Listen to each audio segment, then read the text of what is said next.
Hey guys, welcome back to my kitchen. Today I'm going to be showing you how I make my Bahamian style mac and cheese. Well, maybe I should put on my Bahamian accent to give you guys the full experience. How y'all doing? Welcome to my kitchen. Today I'm showing y'all how I make my Bahamian style mac and cheese. Yes, I know I make a lot of Haitian food on this channel, but I'm actually born and raised in the Bahamas. Now, this mac and cheese, I ain't saying all Bahamians just make it like this now. This is the way I make mine. So that's why I say Bahamian style mac and cheese. So don't come for me in the comment. But this one right here, give it a try because it is delicious. All right, guys, stay tuned. This could be very easy. Don't forget to look in the description box. That is where you will find everything that I am using here and the amount or close to the amount that I am using. It will be listed for you in the description box. So just take some time, check it out, and you will be able to make this just like me, and it will be so delicious. Trust and believe. All right, so what we could be needing to do this, right? We will be needing 1 box of large elbow pasta. Well, you can use any pasta to your liking, but I'm using a large elbow. But Bahamians usually use the elbow pasta, but you can practically use any pasta that you would like because it will still taste the same. And then we're using Velveeta cheese.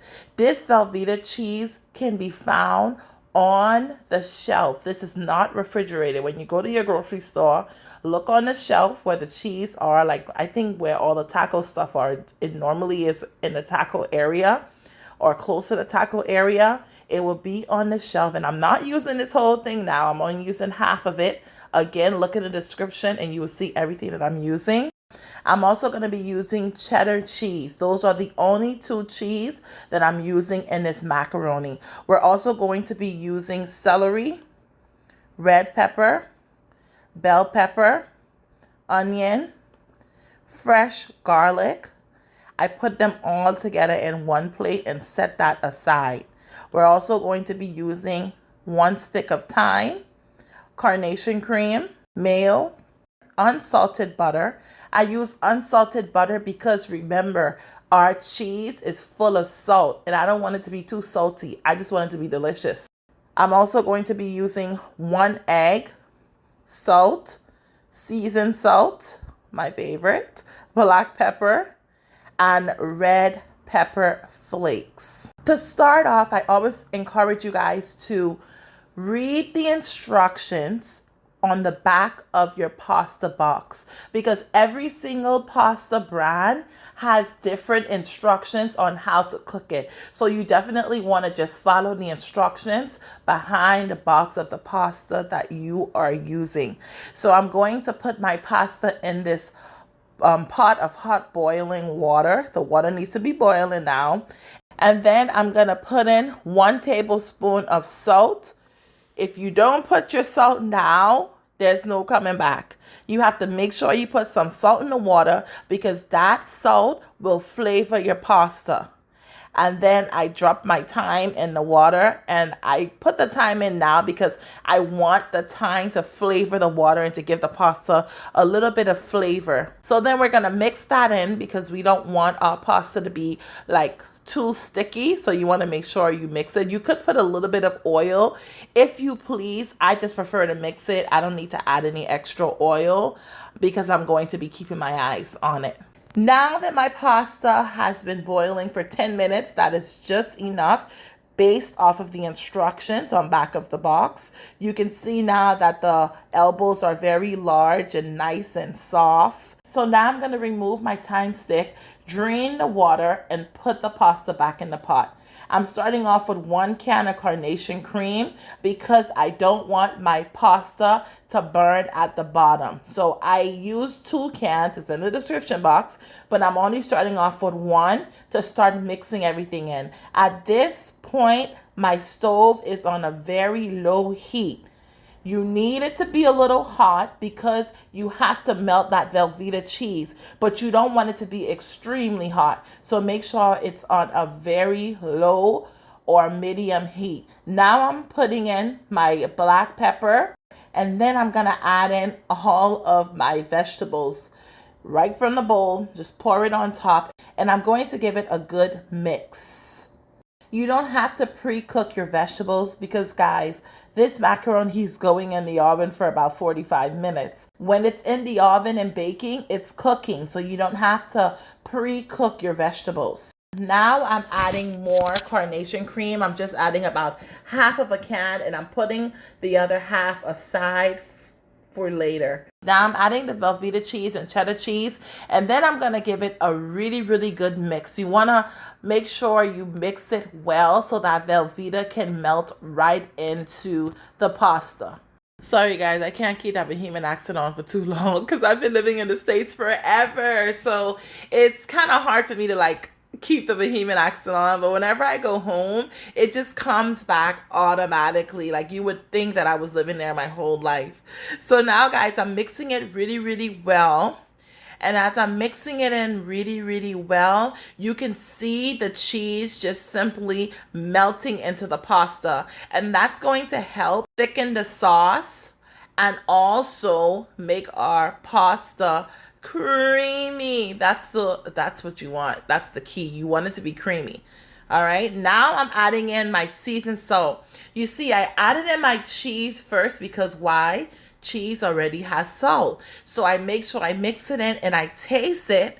Now I can add my seasoned salt and I know how much to add so that my macaroni and cheese is not salty. So to put in the egg, guys, so it doesn't start cooking right away, you want to put in about half of a can of carnation and mix your egg right into that carnation cream, and then you pour it into the pot. That way it stays in there and doesn't cook right away.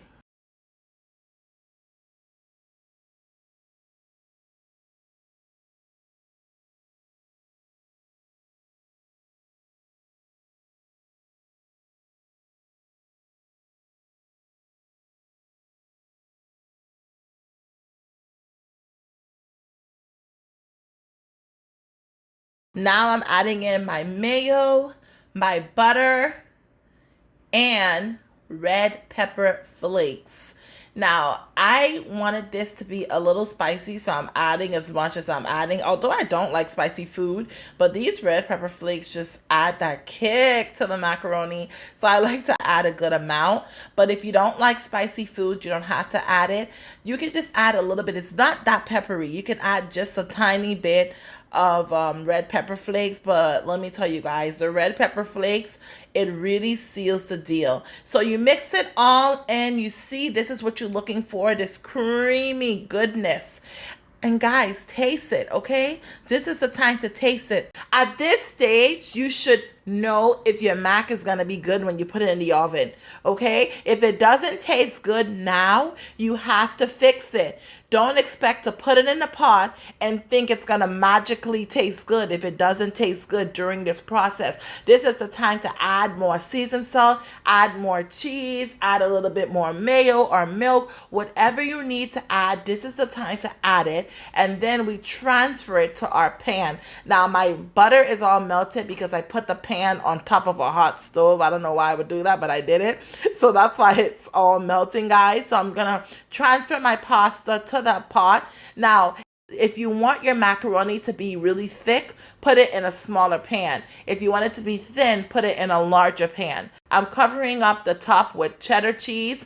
This, you have to cover the top of your mac with cheese because it gives it that nice crunchy finish. I'm going to cover it with aluminum foil. The reason why I'm covering my mac and cheese is because I don't want the top of the mac and cheese to burn. So you cover it up for the first 30 minutes and your oven is on 350. After 30 minutes, remove the aluminum foil. You put your mac and cheese back in for another 15 to 20 minutes depending on how much you're making or how well your oven works. And then after about 45 minutes, guys, this is what we're working with.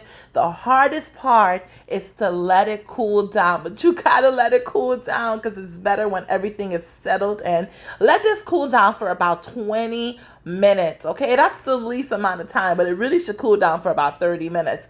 But let it cool down for 20 to 30 minutes. and call everybody and tell them this mac is done. This mac is so delicious. You don't even need anything next to it. Just some ketchup and you are good to go. You don't even need ketchup, but us Bahamian, we like to put some ketchup on our mac and cheese.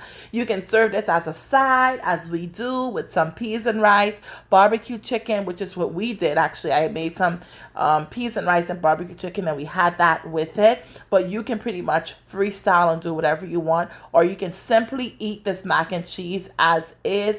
It is absolutely delicious. Definitely give this recipe a try and come back and let us know. Let us know in the comment section what you think, how it worked out for you. How do you make your mac and cheese? Let me know. Are you from the Bahamas? If you are Bahamian and you are watching this, let me know in the comment section if you do anything different than what I did. Let us know your recipe. We'll give that a try too. I love trying new things out. Thank you for kicking it here in the kitchen with me today.